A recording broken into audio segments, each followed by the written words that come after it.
Shai, Barakatah Yahweh, Barakatah Yahweh Shai, Barakatah Yahweh, Barakatah Yahweh Shai, Call along Allah, Yahweh Bashem, Yahweh Shai Bashem, Barakah HaKodash. Double honors to the apostles and elders of Great Millstone. Peace, blessings, salutations to the hopefully elect. Sun haven't fully come out yet, so still kind of dark out here. All right. But Izaryah with the Pittsburgh GMS camp. And I just want to do a brief response to this video I seen. Okay, the other one that Zagba did of it says something to the effect of a deep dive into, and it's entitled ISUPK. And the second time we've seen ISUPK open its doors to be interviewed by a somewhat Edomite seeming entity, all right, and the truth to be painted in that light. I believe the last time they had an interview, it was with a Vice, I believe is the name of the YouTube channel. They do different exposés and themes on, gangs and dangerous neighborhoods and drug epidemics, where they go on scene and they record and everything like that. And the coach, the elder, did an excellent job covering it. I believe I watched the whole video. I can't remember. It was early in the morning, earlier this morning, and then I ended up going back to bed after that because of the time I was up. But some of the things I noticed, like the elder pointed out, was the carnality that was put on display. The lack of spirituality, lack of scriptures in that whole clip that he presented, because it was a long clip. It was about a 10-minute clip in the beginning of the elder's video, and there was a lack of scriptures, and all you saw was them working out, practicing their hand-to-hand combat, and speaking and boasting and speaking about how every woman wants to marry them, so on and so forth. Okay, and he even called. Now there was a play on words. It's like they knew the narrative somewhat. Now that the dude, General Mahaiman, he was speaking in front of the soldiers, and Edomite was there. Two Edomites went on scene, and it's like he knew that the Edomite was referring to as a cult, because he was saying out loud they could never cope.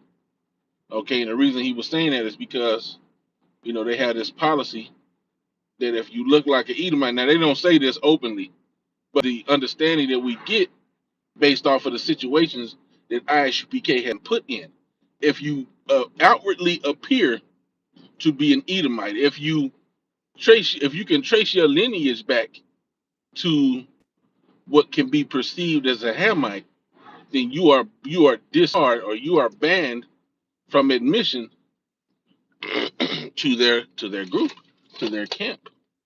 Now we understand, right, that Yahweh Shem Yahweh Shai has scattered us into the four winds of heaven, okay, and that we will look like the other nations, okay. And this is one of the things, of course, as GMS, as I understand, being a member of GMS, okay, we would not find ourselves in these positions of allowing ourselves to be interviewed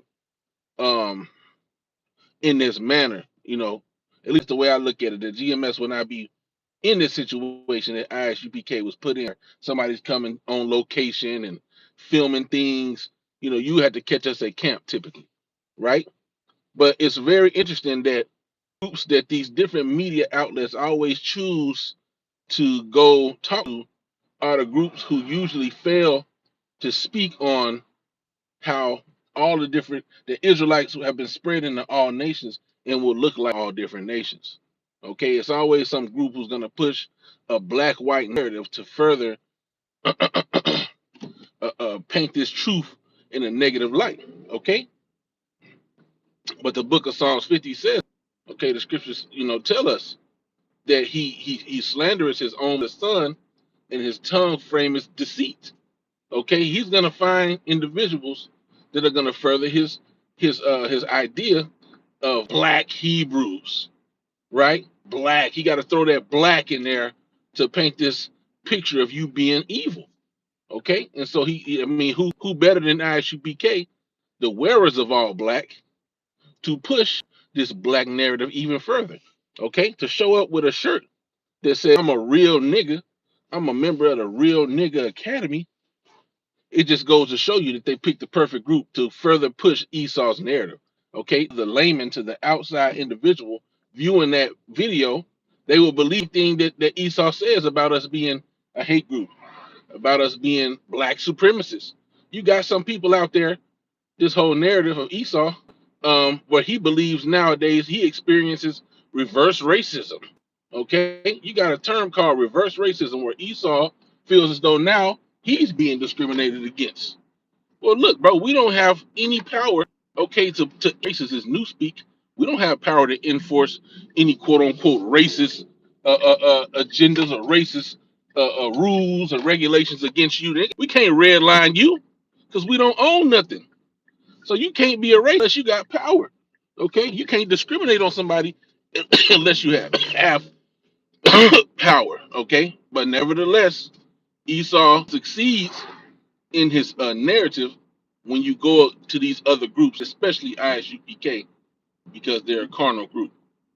Okay, and like I said earlier, I just think it's very interesting that these groups don't really include GMS in a lot of their exposés, because if they did, they would have to include the moments of truth where we say, hey, look, man, Israelites are going to look like all nations. It's not about skin color. It's not about black or white. It's about the individual. You know, it's about, hey, even though you look like a so-called white man, you could be an Israelite, okay? And at the end of the day, Yahweh Shai, which that's another thing that you didn't hear in that 10-minute clip, is the name of the Lord. Yahweh Shem Yahweh Shai, the reapers, as the scriptures say, will have to tell between the tares and the wheat, man.